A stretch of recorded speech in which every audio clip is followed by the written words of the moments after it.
Tiga alasan setan takut pada Umar bin Khattab.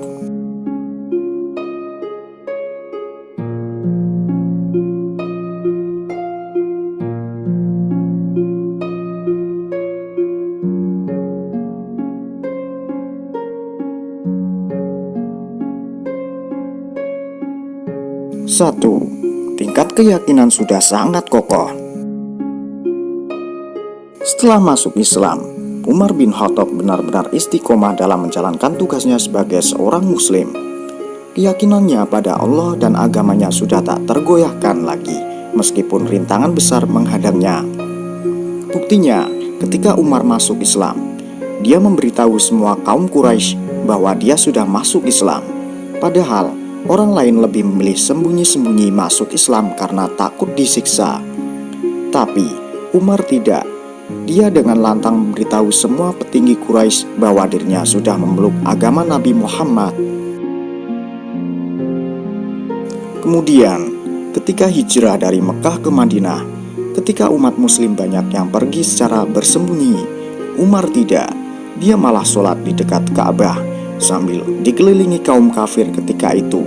Setelah sholat, Umar mengatakan kepada semua orang di sana bahwa dia akan hijrah ke Madinah. Umar juga menantang jika ada yang berani menghalanginya, dia harus siap kehilangan nyawanya.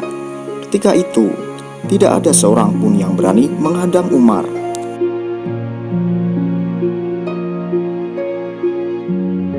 Dua, tidak tergoda duniawi. Salah satu hal yang membuat banyak umat Islam terjerumus dalam perbuatan dosa dan melalaikan ibadah karena dia terlalu sibuk oleh urusan duniawi. Setan paling suka sama orang yang amat mencintai kesenangan dunia.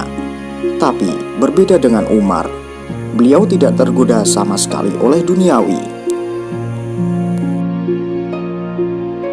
Ketika mengalami kekalahan dalam perang Uhud, Umar bahkan menyumbangkan setengah hartanya untuk umat Islam, dan Abu Bakar seluruh hartanya. Tidak ada urusan dunia, baik itu harta, wanita, dan tahta yang dapat menggoyahkan keyakinan Umar. Ketika jadi khalifah saja, seluruh kekayaan Umar malah habis digunakan untuk membantu rakyat.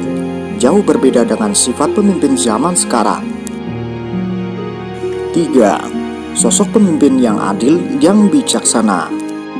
Umar dikenal sebagai pemimpin yang adil dan bijaksana. Beliau sangat tegas dalam menjalankan hukum Allah. Maka tak heran jika negara yang ia pimpin berada dalam kemakmuran. Meskipun dia adalah seorang pemimpin, tapi Umar selalu turun tangan dalam mengurus rakyatnya. Dia suka berjalan di malam hari, didampingi oleh sahabatnya, berkeliling melihat keadaan rakyatnya. Jika Umar melihat ada yang kesusahan, maka keesokan harinya orang tersebut akan diberi makan. Beliau juga tak akan segan-segan menghukum orang-orang yang zalim, meskipun orang tersebut adalah keluarganya, anaknya, pejabatnya, atau sahabatnya sendiri.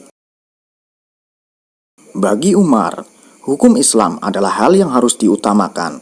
Meskipun Umar dikenal sangat tegas dan keras, tapi beliau begitu dicintai rakyatnya, karena sebenarnya beliau sangat lemah lembut dan baik hati. Sifat tegasnya hanya akan keluar ketika harus menegakkan hukum Allah.